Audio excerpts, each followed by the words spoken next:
Baikal, the sacred sea of Siberia, is a natural gem located in southern Russia. The crystal clear water is considered to be among the cleanest and clearest in the world. This pristine and unique environment contains around 2,000 species that can be found nowhere else in the world. The Baikal seal is the only seal species that exclusively lives in fresh water. This cute creature also has the title of one of the smallest true seals, weighing in at around 140 pounds.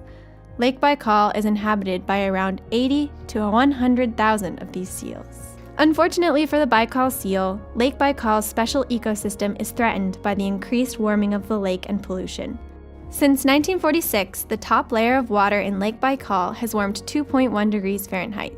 The ice's thickness has decreased by an average of 30 inches, and in the past 150 years, the length of the ice-free season has been extended by 3 weeks. With these changes in the lake's temperature come shifts in the food web. During the spring, diatoms, which are an energy-rich plankton, grow in abundance due to the lake's ice coverage and lack of snow. However, since the lake is warming and the ice is melting sooner, the smaller and less nutritious plankton are growing in excess. Baikal oilfish, the seal's main source of food, are eating less diatom, and thus Baikal seals are having trouble getting the energy they need, being forced to eat more fish. The ice melting affects the Baikal seal's reproduction process. The adult seals need to mate and give birth on top of the ice. This process takes place in early spring, and the seals are being forced into the water by the melting ice. Molting, an important reproductive stage, is not being completed, and female fertility is decreasing by 60%. This, coupled with shifts in the food web, has caused a decline in Baikal seal population. This increase in temperature can be seen as an effect of worldwide global warming. However, it is not the sole reason for the deterioration of Lake Baikal's ecosystem. Local pollution also plays a role.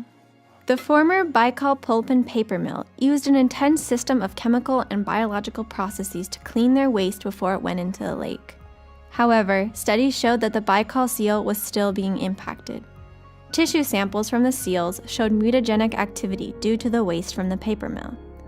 Because of this, the paper mill was shut down in 2013 after efforts by international groups such as Greenpeace and the UN. In the year 2001, the East Siberia Pacific Ocean oil pipeline was proposed to be built within half a mile of the Lake Baikal shoreline. After many protests to the pipeline's route, Vladimir Putin agreed to change the route to avoid damaging the lake, which has been proven to have a higher sensitivity even to crude oil levels deemed as safe for other bodies of water.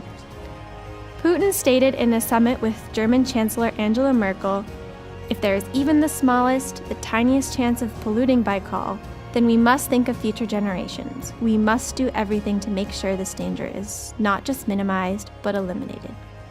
The pipeline's first phase was finished in 2009. The law of the Russian Federation, called On Lake Baikal Protection, protects the lake and its region from pollution and calls for extra care when dealing with economic issues in the lake region. It is a very unique environmental legislation on the part of the Russian government. Still, the laws that are set in place aren't always enforced. Many tourism infrastructures are able to fall through the cracks, and large infrastructure, such as the Trans-Siberian Railway, are hard to undo. Although the current legislation is not sufficient to preserve Lake Baikal, progress has been made. Due to the work between the Russian government and NGOs, there has been a reduction in hazardous waste dumped into the lake. Air pollutants from factories have been reduced, and there is now monitoring of the fragile ecosystem of the lake. A recent influx in tourism has angered local natives who want to preserve the ecological importance of the lake. Recent efforts to promote sustainable tourism has become more popular as foreigners begin to travel to Lake Baikal, doing homestays, cultural exchanges, native guides, and leave-no-trace activities like hiking and kayaking. It is not easy to discern whether or not this kind of tourism can lead to improvements in the area or continue to impact it negatively. With swift action to reduce our heat-trapping emissions, international efforts to preserve the lake and reduce the industrial legacy of pollution in its surroundings could minimize harmful changes to the lake's unique ecosystems. Because heat-trapping emissions are rising as we continue to burn coal, oil, gas, and trees, temperature in the Siberian region are projected to increase significantly in the future. Climate models project that region will still warm by 7.2 degrees to 9 degrees Fahrenheit by the end of the century.